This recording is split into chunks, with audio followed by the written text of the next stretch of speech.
Hello everybody, the name is Leverlair Jr. and I am here with Mr. Calios, or as the diehard fans know him as Carl Knox, or deep diehard fans know him as Carl Zinger. Wow. But as we know, those aliases are dead and gone, but we now have a brand new alias, which is Calios. Now, if you may want to tell people, if you didn't know the story of Calios, why did you change from that particular alias of Carl Zinger to Calios? So, I got to the name Calios after using the term Carl I'm sorry.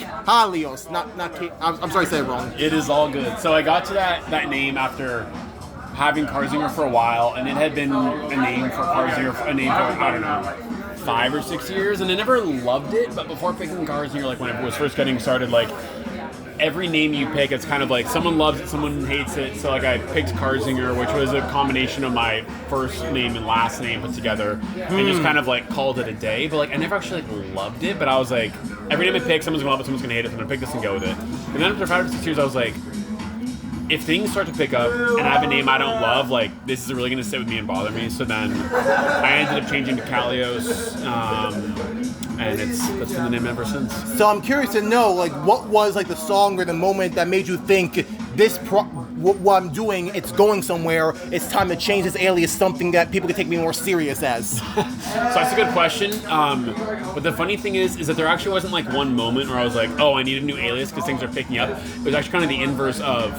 oh, obviously I want things to pick up, but if they do, then I can't change my name. So because I want things to pick up and I want to invest in a name that I actually enjoy and like, I need to change it now and not later. And so I picked that name. And that's been it ever since. Understood, but I feel like any artist would probably say that if you want to take a project or make it serious or you want to change it, you can still change it mid rising of your career, of course, if you so choose. I mean, we've seen it many times here and there. I think perfect example to think right off the bat, we have someone like Alice in Wonderland. She has her side project called White Fang, right, and that was more like a rebranding of her wanting to do something different. You can kind of say it's similar to you doing Carl Knox, right, when you make your hip hop beats, your chill beats, trying to sell your beats to the highest rapper and see if they want to use it. Yes. The whole Carl knocks it out, that type of producer tag. That was so cute. But I'm curious to know, regarding that alias, what made you want to make hip hop beats? Is that something that lured you at first? But I feel like I may already answer that, but I'll let you answer it first. So basically what happened was, the way that my production sessions tend to go is I'll get a certain sound or idea, whether it's a bass line, a drum groove, a vocal sample, and if it's a sound I like, I just kind of go with it, and my flow state will kind of direct that sound in whatever direction I just naturally feel is working. And I realized that some of these ideas I really enjoyed, but I realized that these ideas worked best just as kind of hip hop beats and kind of a track that would work best with a vocal on top of it. And so but my real endeavor or ambitions are more so around electronic music. So I'm how do these coexist? And the best way to make them coexist is to have an alias that I like Carl Knox, where I could just kind of put out beats and call it a beat. Whereas if you have electronic DJ name, I'm not going to put out a hip hop beat under that. And Understood. So I basically was kind of had this we'll say package of beats that I was it's not going to go out under a DJ production electronic name. But I'm not going to turn these tracks into electronic music tracks. I'm I need an avenue for beats, and so that's what it was, and that's what I put out. And the funny thing is, some of those beats that some of my more underground friends, underground electronic music friends, would hear them be oh, this is just dubstep.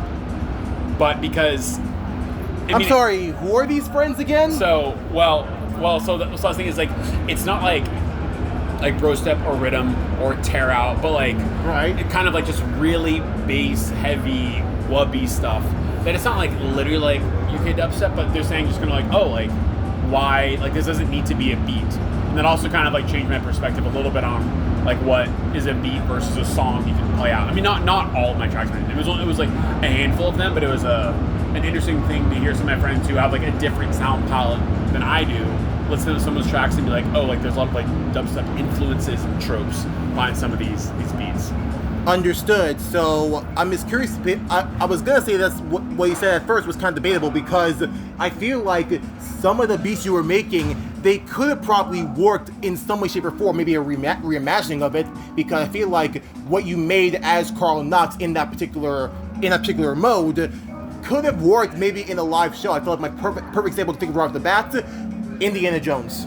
I'm sorry, but Indiana Jones, with a bit of tweaking and adding a little bit more of that Calios flair, it could have been something pretty awesome to be played at the club. Totally. And not only hip-hop people would appreciate it, but I know that sort of like, maybe Future House or like, those type of fans would also really loved it too. Yeah, you're like hitting on like the core chord here, which is especially a track like Indiana Jones, where I would hear that and be like, I think this can work as an electronic music track, but it felt like something was missing. To your point, like it needed like the Calios flair. And back then when I made that track, like I didn't quite know what that missing item was at first, without like really reimagining it, like adding like more, I don't know, growls or more percussion or more vocal samples or chopping up or just making it a little bit more aggressive and punchy. Because also I think back then, like with that track, I was like, if I turn it into that, then like the track changes. And also for some of these songs, I'm like, I forget how long I was working on Indiana Jones for, but like for some of them, like, oh, like I've worked on this track on and off for say like 3 weeks. It's cool, it's almost there, but there's other projects that are really getting me more inspired and interested. I'm gonna call it good, under the pretense of like, if I ever revisit it, great. But that is one of the tracks where I'm like, this is more than a hip hop beat, but it's not quite a standalone single. And so also that's what Carl Knox was for me, is like a lane to put out kind of like beats plus in a sense. Otherwise tracks like Indiana Jones would have never seen the light of day under Calios or Carzinger. Understood. Now I have to ask this as well. Like, you mentioned that if you ever revisit it, I'm just curious to know, will you ever seemingly want to revisit Carl Knox, or at the very least, will there be a resuscitation of Heart Race Records? Will there be? I need to know, because I'm sorry, it just began, it had a bit of Carzinger, had a bit of Carl Knox, and then it was just dead in the water. I'm sorry, but I feel like you had something pretty, you had a jewel there. Maybe it still has a bit of coal in there, but I feel like someone like you, at where you are right now, I mean, you're freaking playing for Squire and freaking Hamdi right now with people like Shrey in your corner. I'm sorry, but I feel like with a bit of tweaking, with a bit of TLC, bit more TLC, it could possibly be something to behold. I'm just wondering, will it ever get the clear and then get a defibrillator? Yeah. The short answer is yes. But the real question is like when and how and what's the right approach, because like obviously first things first, like I want to get like my own productions done more, get my own DJ sets even better than I feel like they already are, but I do genuinely still really like the name Heart Race Records. I feel like it hits the chords and tropes and themes of music that like pulls at your heartstrings, because it can be slow, soft, emotional, melodic, but it can also get your heart racing because like it's aggressive, fast, intense, and bouncy, bassy. So the answer is yes. The real question is when and how, because that's not the top priority now, but I do still like the concept. I do still like the name. So it's dormant. Understood. So I'm just wondering, after, I feel like tying back to that, segueing to that, is that moment of like, a matter of when, is it going to be maybe this year, or is it going to be like maybe next year? Because I feel like 2024 was like after the hiatus, I think almost a 3-year hiatus of like you not making anything as much, but then you came back around April or May with the release of Desires, your very first 9-track album. I'm just curious to know, with that being put out there, it was pretty much like your version of pretty much saying, you know what? I'm gonna be the most versatile DJ ever in existence, because my musical tastes come from all walks of life. I started off with heavy metal, being in bands at the age of 15. I started doing EDM stuff around 18, maybe 19, and then I listened to all this stuff. I love hip hop, I love chill, I love trap, I love Preacher House, I love all this stuff. So you know what? Why am I gonna put myself in a box? Why just make my own box and put all my stuff in that one 9-track thing called Desires, because that's your biggest desire, if I'm not mistaken. So I'm wondering, is it gonna be this year where it could possibly happen, that whole revisitation, or maybe not? You still want to work on Calios, but still, let us know, how did Desires also come to be? So Desires came to be kind of by a lot of what you touched on, which was, I think if you ask a lot of people about like how to brand yourself as an artist, I'm like, oh, you need to be a dubstep guy, you need to be a trap guy, you need to be a house guy, but you techno, trap, drum and bass, like. But you didn't want to be just a guy. Correct, and also to my point about like the Carl Knox tracks, it's like a beat or track just kind of come together and be like what it is. If I will say stumbled upon or accidentally made like a drum and bass track, and then was going and making a techno track, and was going to make a dubstep track, like. But everyone was kind of telling me, oh, like, you can't brand yourself as a multi-genre artist because, like, a dubstep roster is going to be like, he's not just dubstep. Or a techno roster is going to be like, he's not just techno. So on and so forth.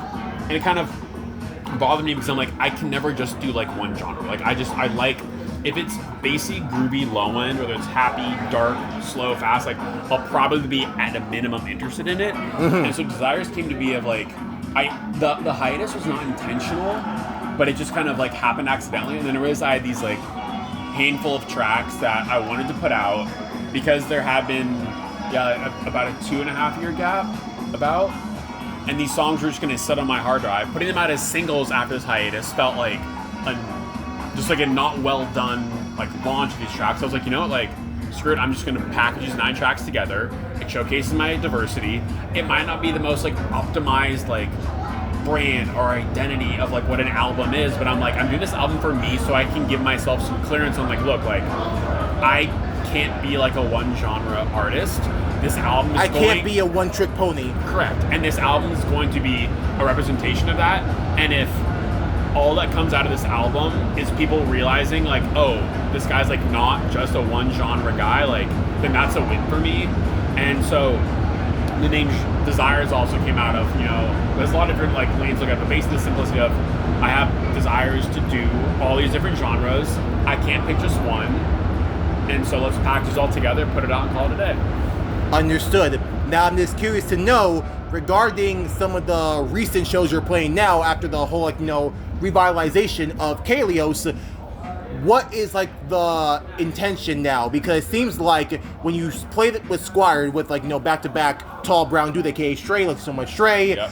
You like were kind of, you know, operating on more kind of like that deep dark warehouse rave trap type of thing, because that's what Squire was really into. Yep. He was that type of guy. But it seemed like with Hamdi, as we saw tonight, it was more kind of like it was something very different. It was almost entering that like, you know, that I hate like, you know, talking like, you know, about labels and putting you in boxes, but it definitely had more of that deep, dark, dangerous 140 BPM type vibe. Sure. And I understand why, because Hamdi was really that guy as well when he like played his music. So what was, are you like, you know, speaking to like what the headliner wants and not like really, you know, trying to be like, you know what, I'm just gonna play what Calios wants? So I would say it's somewhere in between, and I think it goes back to like my ethos. So like with my Desires album is like the set that me and TallBrownDude Trey played at Elsewhere Zone 1. Like I did like all the songs we played in the set we put together. Mm-hmm. When I played, I opened for Pocket and Notion on Elsewhere Roof in August, and that was a more like UKG type of set because who I was opening for. But again, I liked all the songs I played.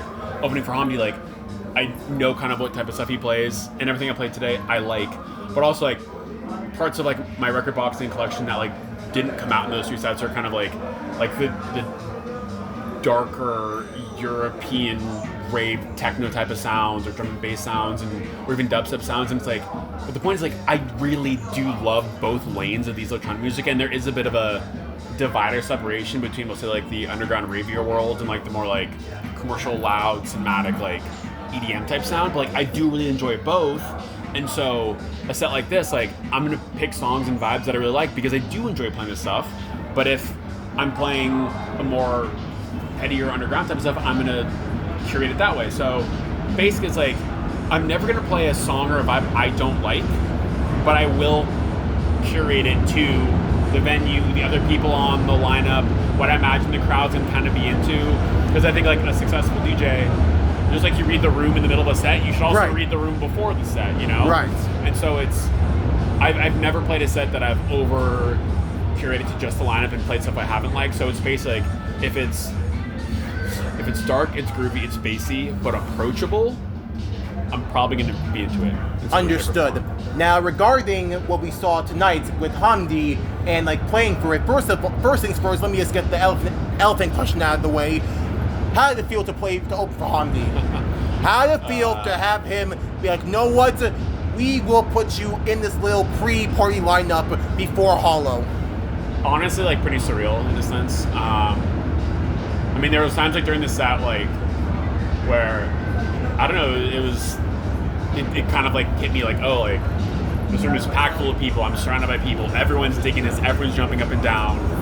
It's a very fun and surreal like accomplishment kind of moment for me. And I didn't take like the event like lightly. Like I kind of knew like what I had to do, and it was surreal. It was exciting. It was kind of everything I hoped it to be, honestly. And I know this is just step number one. And I know Hamdi, Bella, and Chirag, they all appreciate you and the presence you brought to this show. We sincerely appreciate you guys so freaking much, the Hamdi team, for bringing this incredible guy to bless us at the ground. He did such an incredible freaking job. Now I had to put you on the spot, and I know Chirag is right there. Your favorite Hamdi track? Go. Probably Swing King. Swing King. Swing King. Yeah. Wow, that's a pretty good one. Did not really expect that. Yeah. I would say for me, my favorite. It's hard to kind of explain. I know a lot of people got into Hamdi because of Skanka, because of Push, because of Counting, and all that stuff. But I feel like for someone like me, I can't really remember what it was. I just feel like it was like one of his like 2016 tracks I remember me listening to that I kind of really dug. I can't remember exactly the title. I just know the cover of it was like this like yellow cover with like a white line in between. I'm not sure exactly. I'll probably in this video I'll like put in the title what it is, so that way it finally clicks in my mind. It's not clicking now, but I feel like the modern day Hamdi, the work he's putting out right now, I would say Skanka, but not just Skanka. I would say I gotta get some love to Something Something, because that remix blew me the freak away. We knew Skanka was gonna be a massive hit. It blew up the charts. It hit the Billboard. It hit all of those accolades. I think it was nominated, maybe won like the best dubstep track of like the year, if I'm not mistaken. I gotta check that again. But Something Something and all the other people who like had that little like remix EP thing, they absolutely killed it. Right. Keizo killed it. I think Nikki killed it. But Something Something gave Skanka that little bit of like style and like energy that blew me the freak away. I feel like I know people say the opener is not allowed to play any tracks from the headliner, but I feel like that whole deep dark 140 wavy vibey bass type of thing. If you played that track, if you had it in USB, it would have blew the roof off this place, because it's just that amazing. Something Something. I freaking love you. Thank you for that incredible remix. Now, I think off with this. What is gonna be next for Calios besides those 2 unreleased IDs we heard? Yeah, so I have some more IDs. Honestly, finishing those and starting to put those out again, like I think to me, putting out an album took a lot more like creative energy out of me than I realized after the fact. It's like you don't put out music for I think it was like 2.5 years or so, and then you put I'm back, here's like 9, no pun intended, here's like 9 tracks all at once, and then it's kind of like, okay, like how do you follow that up in a sense? And also like, well, you use those tracks and made into an album. It's not like you just like took all those tracks and made into a mixtape. Yeah, exactly. So putting out the singles that I'm sitting on my computer. That is what's next. That's what's gonna be next. And will we expect any type of EP styles with it, or just or just singles right off the bat? Because I feel like a lot of your songs, when you release this track, it's either just a single or it will be just like maybe a 2 or 3 track EP. Probably all singles. All singles. Okay. Yeah. I feel like if you know what, if that's how Cailos is gonna do it, that's how Cailos is gonna do it. Again, Cailos, thank you so much, not only for just incredible performance, not only with you and Squired and with TallBrownDude, the absolutely killed it. And elsewhere, hey, there's Ray. Love you so freaking much. Like, he has been my heart and soul for the last few years. I don't think I have a way to place this guy's presence in the industry. I thought I was passionate until I met Len Ball. Like, the depth of research and care this guy has to creativity makes me want to be a better human being and just a heart. Like I think I've told you this every time we met. Right. I don't think you knew who I was at the time. So I hope you understood. Like, yeah, you were just Night Punk's 80-day manager at first. I was the one who showed you your sample in one of the tracks. I don't think you remember that. Right, I remember, and not to mention like the times where like no Grounded was being played. I remember I think Roman Silver played it out, and I heard my voice in there. It blew me the freak away. But again, Shrey, I do appreciate you and the work you're doing, not only just for Calios, but also dang it. How do you pronounce his name? Sabroy and DJ Something. I appreciate you so freaking much. And again, I'll say it again. To Hamdi and your team, Bella, Shirag, thank you so much for bringing someone like him to bless you with your presence, to bless you at this show. I only hope that maybe you guys can go back-to-back tonight at Hollow, 10 p.m. when you're playing. I feel like I would freaking love that. Maybe play a little bit of some of his album and let people know that Calios is someone to remember and not to be overlooked. That has been my entire mission statement as my entire life. So I'm only hoping when we get to Holo, when you guys get to Holo, you give him that cameo, give him the spotlight. I mean, I'm doing the same thing right here. Hey, we're going back to yours after. I mean, right? you are his manager. Am I? Oh. On live air, bro. Let's go. It's like I'm talking like handshake contract. It's official. I manage. Let's fucking do it. Fuck it. So forgive me for almost sounding like a freaking TM. Maybe that should be my next role.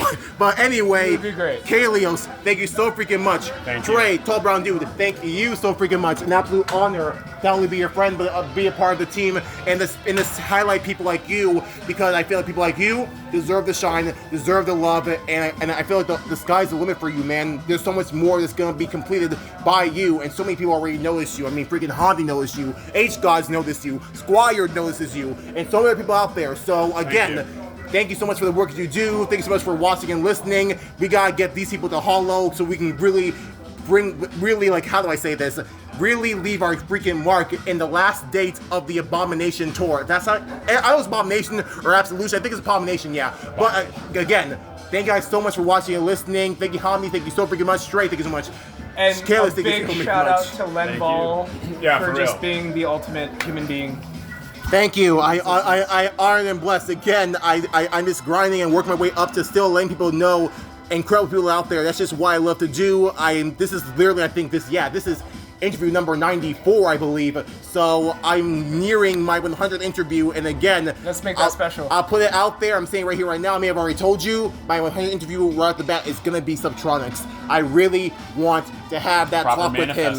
Let me know where I can help out. Let me know where Thank you so much. Well, you can let me know by help me out by letting Red Light Management know, let Elise know, let the people know, let Jesse know, let Sonia know. I mean, I really want people to know that it's not something I just do just for the heck of it, or just try and see my way to get free tickets or free passes. No, I do this because I want people to know people like you, and let people know that these people are up next. Who knows? I bet in a few years when you're up there with Hamdi, maybe that's gonna happen. I need a blog from you, to be completely honest. That's the conversation the first conversation I had with you was being the Nardwuar of the EDM industry. Right. Another conversation I want to have with you is a blog at some point, because you're discovering, you're making stuff shine.